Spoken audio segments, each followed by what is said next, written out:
মঙ্গলবার পূর্ব মেদিনীপুর জেলার কোলাঘাটে জেলার বিধায়ক, পঞ্চায়েত প্রধান, পঞ্চায়েত সমিতির সভাপতি ও জেলা পরিষদের সদস্যদের নিয়ে অনুষ্ঠিত হয় পঞ্চায়েত ও গ্রামোন্নয়ন দপ্তর পর্যালোচনা বৈঠক।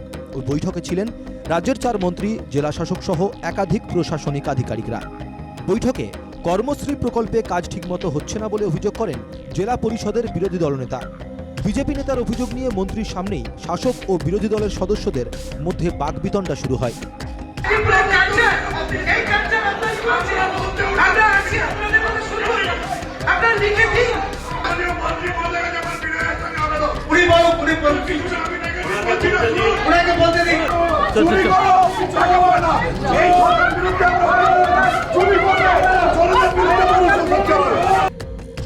বৈঠকে মন্ত্রী, জেলাশাসক ও প্রশাসনিক কর্তাদের সামনেই মিড ডে মিল নিয়ে দুর্নীতির অভিযোগ করেন প্রাক্তন মন্ত্রী তথা তৃণমূল বিধায়ক অখিল গিরি।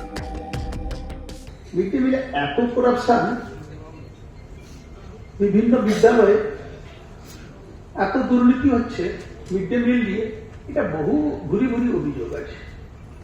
ভুরি ভুরি অভিযোগ ঘরের মধ্যে বলে বলছি, এটা ভুরি ভুরি অভিযোগ আছে। প্রশাসনকে আর একটু কড়া ব্যবস্থা নেওয়া দরকার মিড ডে মিলের ক্ষেত্রে। সম্মানীয় বিধায়ক অখিল গিরি মহোদয়, তিনি আজকে ডিএমকে সামনে রেখে, অন্যান্য মন্ত্রীদেরকে সামনে রেখে তিনি যেভাবে সরকারের বিরুদ্ধে দুর্নীতির প্রসঙ্গ টেনে এনেছেন, তাতে আমাদেরই দাবি দেওয়াকে তিনি শিলমোহর দিয়েছেন। যে মিড ডে মিলে ব্যাপক দুর্নীতি হচ্ছে, সেই দুর্নীতি রোখার জন্য ডিএম সাহেবকে তৎপর হতে হবে, বিডিও সাহেবদের তৎপর হতে হবে। বৈঠকে কর্মশ্রী প্রকল্পে দুর্নীতির অভিযোগ করেন বিজেপি সদস্যরা, যদিও পঞ্চায়েত ও গ্রামোন্নয়ন দপ্তরের প্রতিমন্ত্রী শিউলি সাহা সেই অভিযোগ উড়িয়ে দিয়েছেন। কর্মশ্রী নিয়ে বলেছে যে নাকি আলোচনা হয়নি, অলরেডি স্ট্যাটাসটা হাতে বইতে পৌঁছে দিয়েছেন। কর্মশ্রী প্রায় 11 অনেকগুলো ডিপার্টমেন্টকে ইনভলভ করে কাজ করা হয়েছে। আমার মুখ্যমন্ত্রী অন্যান্য ডিপার্টমেন্টগুলোকে এর সঙ্গে যুক্ত করে কর্মশ্রী কাজ চলছে, বলে ওনারা বলেন কি করে এগুলো। বৈঠকে তর্কাতর্কির কথা অস্বীকার করেছে শাসক দল তৃণমূল।